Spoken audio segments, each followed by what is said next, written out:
बाळूमामा प्रसन्न. बाळूमामाचे दर्शन आणि स्वामी समर्थ या यूट्यूब चॅनलवरती आपल्या सर्व भक्तांचं स्वागत आहे.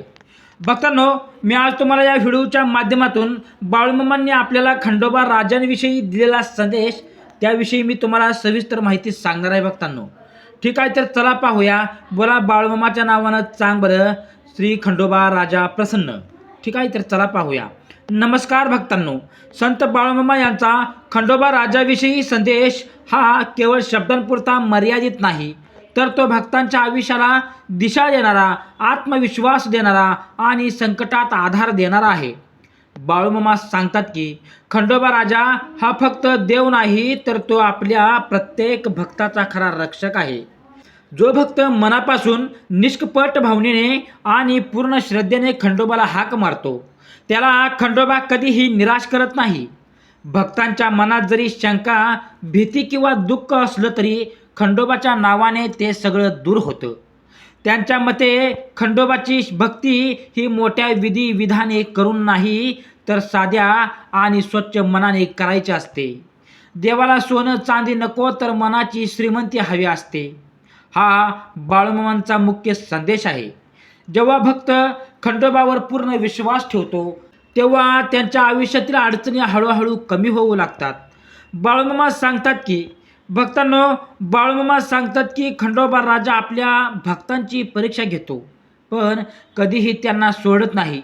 संकट ही शिक्षा नसतात, तर ते आपल्या श्रद्धेची कसोटी असते. जो भक्त त्या कसोटीमध्ये टिकतो, त्याला खंडोबा नक्कीच यश आणि समाधान देतो. ते असंही सांगतात की खंडोबाच्या नावात इतकी शक्ती आहे की जिथे आशा संपते तिथेही नवीन मार्ग तयार होतो. त्यामुळे कोणत्याही परिस्थितीत खंडोबाचं नाव सोडू नका. त्यांच्या चरणी राहिला तर आयुष्यात कधी एकटे पडणार नाही. बाळूमामांचा संदेश स्पष्ट आहे. श्रद्धा ठेवा, संयम ठेवा आणि खंडोबावर विश्वास पूर्णपणे ठेवा, कारण खंडोबा राजा आपल्या भक्तांच्या प्रत्येक पावलावर सोबत असतो. फक्त आपल्याला त्यांच्यावर विश्वास ठेवायचा आहे.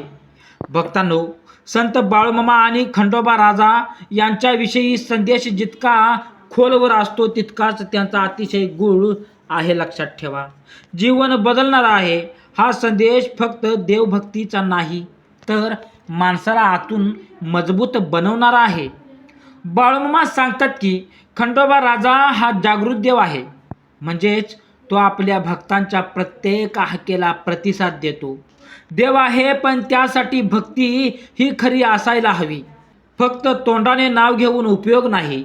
मनाने, कृतीने आणि विचारांनीही खंडोबाशी जोडलेलं असायला हवं. बाळूमामा म्हणायचे की अरे माझ्या मुलांनो, भक्ती म्हणजे मागणं नाही, भक्ती म्हणजे समर्पण आहे. आज अनेक लोक देवाकडे फक्त काहीतरी मिळवण्यासाठी जातात, पैसा, यश, सुख. पण बाळूमामांच्या मते खरा भक्त तोच जो खंडोबाला काही मागत नाही, तर स्वतःला त्यांच्या चरणी अर्पण करतो.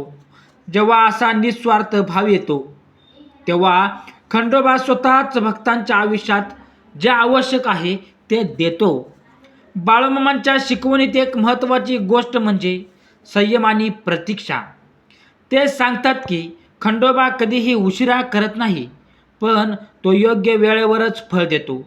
कधीकधी भक्ताला वाटतं की माझी प्रार्थना ऐकली जात नाही, पण प्रत्यक्षात खंडोबा त्यांच्यासाठी काहीतरी मोठं आणि योग्य घडवतोय. त्यामुळे घाई करू नका, श्रद्धा भक्तांनो ढळू देऊ नका. ते एक उदाहरण देतात की आपल्या भक्तांना, अरे माझ्या लेकरांनो, जसं शेतकरी बी पेरतो, त्याला लगेच पीक मिळत नाही. भक्तांनो, तो धीर धरतो, पाणी देतो, काळजी घेतो. तसंच भक्तीमध्येही धीर आवश्यक आहे. खंडोबाच्या नावाचं बी जेव्हा मनात पेरलं जातं, तेव्हा त्याचं फळ वेळेनुसार नक्की मिळतं. बाळूमामा खंडोबाला दुःख हरवणारा आणि न्याय देणारा देव मानायचे. ते सांगतात की ज्या भक्तावर अन्याय झाला आहे, त्याच्यावर संकट आली आहेत, ज्यांनी कुणी साथ देत नाही ज्याला, अशा वेळी खंडोबा त्याला पाठीशी उभा राहतो. पण त्यासाठी मनात राग, सूड किंवा वाईट विचार न ठेवता फक्त देवावर विश्वास ठेवणं आवश्यक आहे. त्यांच्या संदेशात नम्र खूप महत्त्वाचा असतो, लक्षात ठेवा नम्रता. ते म्हणतात की खंडोबाच्या भक्ताने कधीही अहंकार ठेवू नये, कारण अहंकार हा देवापासून दूर नेणारा आहे. जितका माणूस नम्र होतो तितका तो खंडोबाच्या जवळ जातो. बाळूमामा भक्तांना सांगतात की रोजच्या जीवनात साध्या गोष्टींमध्येही खंडोबाला आठवा. सकाळी उठल्यावर त्याचं नाव घ्या, काम करताना त्याचं स्मरण ठेवा, अडचणी आली की त्याच्यावर सोपवा. भक्तांनो, हीच खरी सततची भक्ती आहे, कायमची भक्ती आहे, लक्षात ठेवा.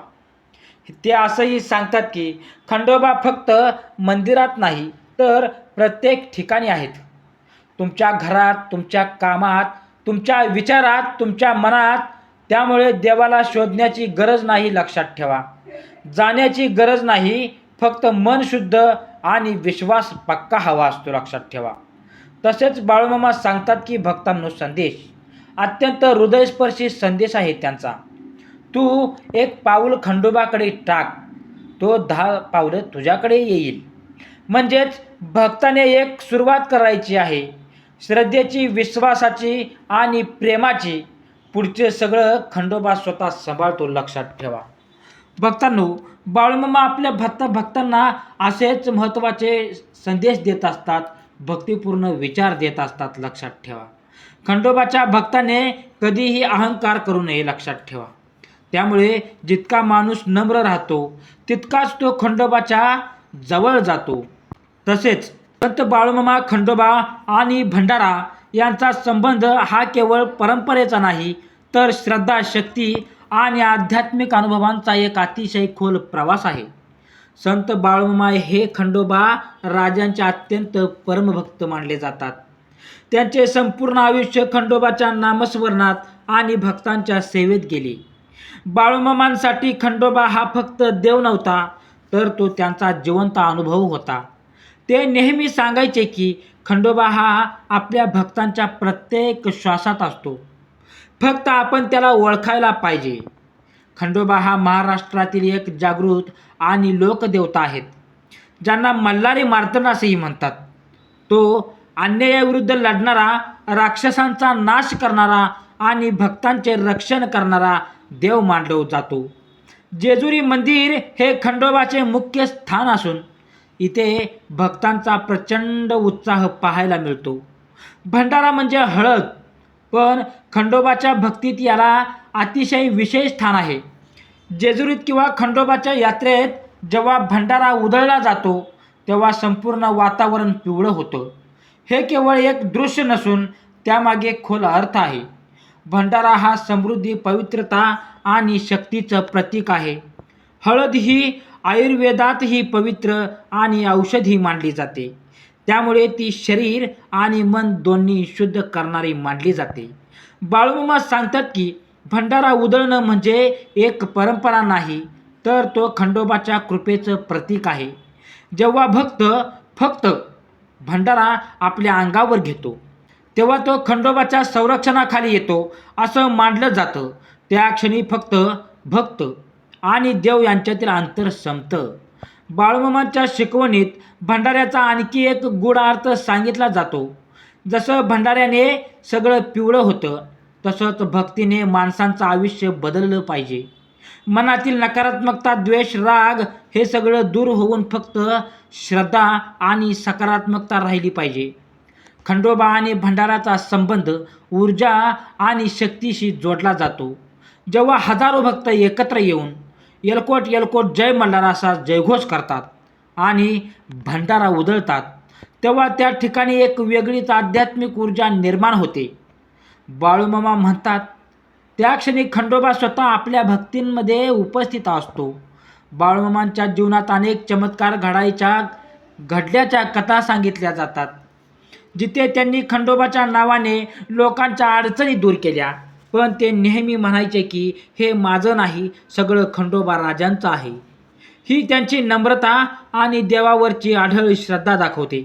त्यांच्या मते खंडोबांची ही भक्ती ही भंडारा उधळण्यात नाही, तर मन शुद्ध करण्यात आहे.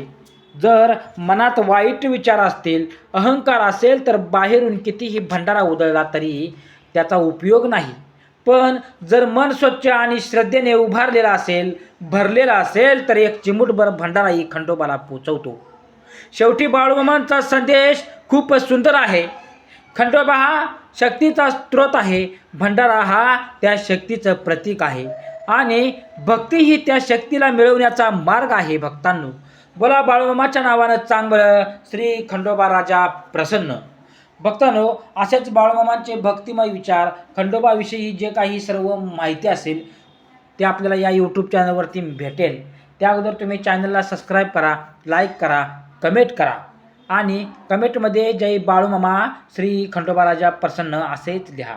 ठीक आहे. तर तुम्ही हा पूर्ण माझा व्हिडिओ बघितल्याबद्दल तुम्हा सर्वांचं मी मनापासून आभारी आहे. जय बाळूमामा, श्री स्वामी समर्थ.